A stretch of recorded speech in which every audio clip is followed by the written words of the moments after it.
नमस्कार सभी दोस्तों का आपका स्वागत है आपकी अपनी चैनल भक्ति लीला पर। आज हम जानेंगे एक बालक ध्रुव ने विष्णु जी की भक्ति करके ध्रुव का तारा कैसे बना। तो सबसे पहले आप वीडियो को लाइक, चैनल सब्सक्राइब और शेयर कर दीजिए और कमेंट में ओम नमो भगवते वासुदेवाय नमः लिखना न भूलिए। आपकी हर मनोकामना पूर्ण होगी। इस चैनल में आपको ऐसी धार्मिक जानकारी मिलती रहेगी, तो चैनल को सब्सक्राइब करना ना भूलिए। सब्सक्राइब करके सपोर्ट करिए। ब्रह्मांड में असंख्य तारे टिमटिमा रहे हैं। इन तारों में एक है ध्रुव तारा, जो कि उत्तरी ध्रुव में स्थित है। विष्णु पुराण में ध्रुव की भक्ति की गाथा का विस्तार से वर्णन है। अगर आपको भक्त ध्रुव के बारे में नहीं पता है, तो आइए जानते हैं कि कैसे एक साधारण सा बालक ध्रुव तारा कैसे बना। भक्त ध्रुव की कथा। विष्णु पुराण के अनुसार चिरकाल में बालक ध्रुव ब्रह्मा जी के पुत्र मनु के पोते थे। ध्रुव के पिता का नाम राजा उतानपाद था। राजा उतानपाद ने 2 शादियां की थी। एक पत्नी का नाम सुनीति और दूसरे का नाम सुरुचि था। बालक ध्रुव उनकी पहली पत्नी सुनीति की संतान था। सुरुचि चाहती कि राजा उसकी पहली पत्नी से ज्यादा ध्यान न दें और उसी से ही आकर्षण रहे। इस तरह सुरुचि ने अपने पति को उसकी पहली पत्नी से दूर रखती थी। जब राजा युद्ध करके विजय करके वापस आया, तब भी राजा के स्वागत के लिए उसने उसकी पहली पत्नी को आमंत्रण नहीं दिया, बल्कि दूसरी पत्नी से सुरुचि से स्वागत करवाया। सुरुचि चाहती थी कि उसका पुत्र उत्तम उत्तराधिकारी बने। एक दिन जब ध्रुव अपने पिता की गोद में जाकर बैठ गया, तो सुरुचि ने यह कहकर उसे गोद से उतार दिया कि तुम्हारा इस गोद में बैठने का कोई अधिकार नहीं है। इस गोद में बैठने का अधिकार केवल मेरे बेटे उत्तम को ही है, और वही इस राज्य का उत्तराधिकारी बनेगा। वह ध्रुव को ताने देने लगी, अगर तुझे इस गोद में बैठना है तो आपको मेरी कोख से जन्म लेना होगा, नहीं तो फिर तू ढूंढ अपने विष्णु जी को और विष्णु जी की भक्ति करो। यहाँ सब सुनकर ध्रुव वहाँ से चला गया। फिर वो रात में अपने कक्ष में से उसकी माता सोई थी, तो उसके चरण के आशीर्वाद लेकर विष्णु जी को ढूंढने निकल पड़ा। काफी रात अंधेरी थी। वह रात में ही विष्णु जी को ढूंढने जंगल की ओर निकल पड़ता है। वहां जंगल में असुरों थे जो मानव को खा जाते थे। असुर ने देखा कि वहां से कोई बालक आ रहा है, और वह भी धनी बालक है। फिर वो असुरों के पास आया, असुरों से कहा कि मुझे विष्णु जी के वहां जाना है। मुझे विष्णु जी कहाँ रहते हैं, आप मुझे बता दो तो मैं वहां चला जाऊं। फिर असुरों ने उसे ध्रुव के शरीर में से सारे आभूषण निकाल दिए और कहा कि हम तुम्हें विष्णु जी के वहां पहुंचा देंगे। फिर ये सब कुछ विष्णु जी और लक्ष्मी माता बैकुंठ धाम में से देख रहे होते हैं। तब लक्ष्मी माँ विष्णु जी से कहते हैं कि स्वामी, ये कितना छोटा बालक है, अब जाओ उसकी रक्षा करो। तब विष्णु जी ने कहा कि इसके भाग्य में क्या लिखा है वह मैं नहीं जानता, वह तो सिर्फ ब्रह्मा जी ही जानते हैं। उसके बाद लक्ष्मी जी से रहा नहीं गया। उन्होंने बोला कि ध्रुव में मुझे मेरा पुत्र नजर आ रहा है। स्वामी जी, मैं स्वयं उसकी रक्षा करने जाती हूँ। फिर जो असुर लोग ध्रुव को मारने वाले थे, तभी लक्ष्मी माँ असुरों को मार देती है और ध्रुव को बचाती है। फिर ध्रुव उनको प्रणाम करता है, बोलता है कि माँ, मुझे विष्णु जी के पास जाना है। श्री लक्ष्मी माँ ने ध्रुव को समझाया कि बेटा, अभी तुम बहुत छोटे हो, थोड़े बड़े हो जाओ, फिर आप विष्णु जी के पास चले जाना। लेकिन ध्रुव माना नहीं और कहा कि अभी मिलूंगा, मुझे मिलना है उनसे। लक्ष्मी जी ने ध्रुव को बहुत समझाया, लेकिन वो माना नहीं। लक्ष्मी माँ वहां से चली गई, लेकिन लक्ष्मी जी को ध्रुव की चिंता होने लगी कि जंगल में जंगली जानवर रहते हैं और मेरा पुत्र ध्रुव को कहीं हानि न पहुंचा दे। यहाँ सोचकर लक्ष्मी जी कैलाश पर्वत पर माता पार्वती से मिलने जाती है। फिर माता पार्वती और लक्ष्मी जी को आपस में प्रणाम करते हैं।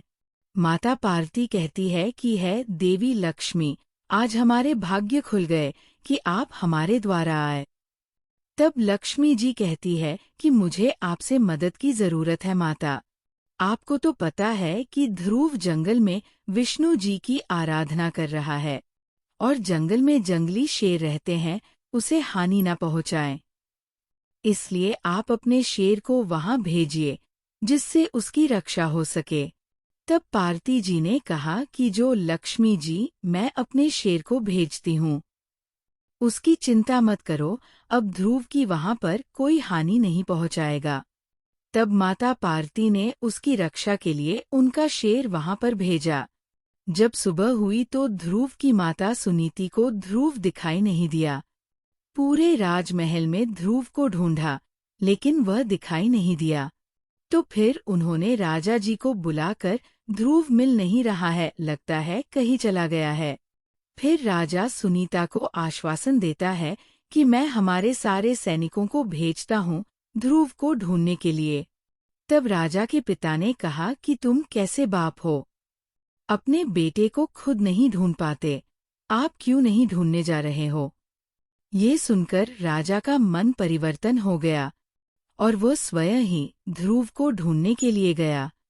फिर ध्रुव के पास श्री नारद मुनि जी पहुंचते हैं और ध्रुव को समझाते हैं कि बेटा आप छोटे हो, अभी आप अपने घर चले जाओ।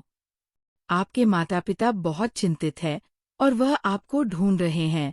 तब ध्रुव कहता है कि नहीं, मैं घर वापस नहीं जाऊंगा, मैं विष्णु जी को मिलकर ही जाऊंगा, मुझे विष्णु जी से मिलना ही है।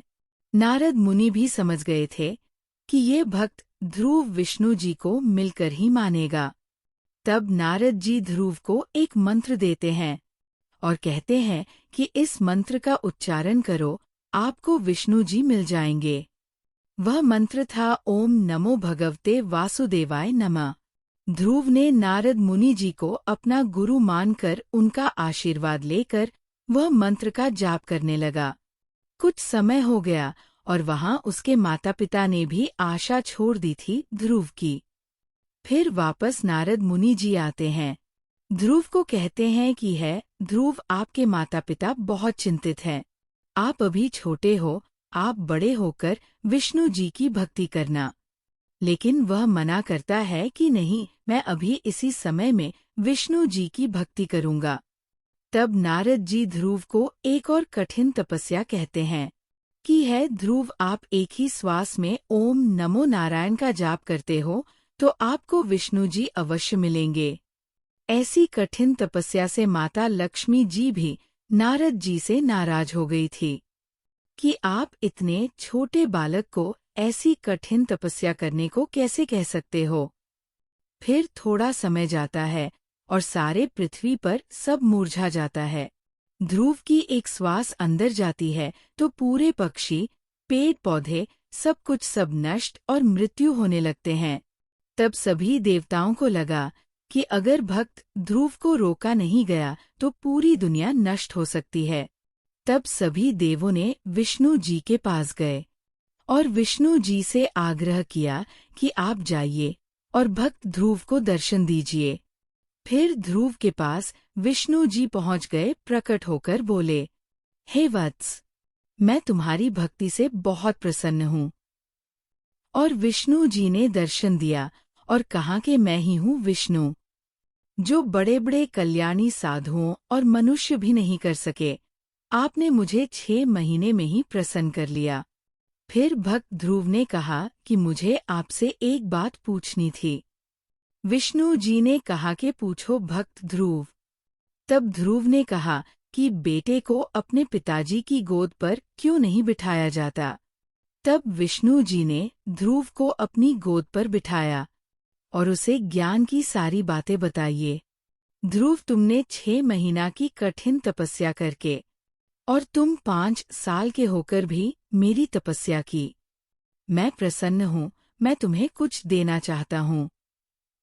फिर विष्णु जी ने कहा कि मैं तुम्हें वह लोक प्रदान करता हूँ जिसके चारों ओर ज्योति चक्र घूमता रहता है और सूर्यादि सभी ग्रह और सप्तर्षि नक्षत्र जिसके चक्कर लगाते रहते हैं। प्रलयकाल में भी इस लोक का नाश नहीं होगा। सभी प्रकार के सर्वोत्तम ऐश्वर्य भोग कर अंत समय में तू मेरे लोक को प्राप्त करेगा और तुम ध्रुव तारा बनकर वहां पर रहोगे। फिर विष्णु जी ध्रुव को खुद अपने वाहन में बिठाकर उसके राजमहल छोड़ने गए।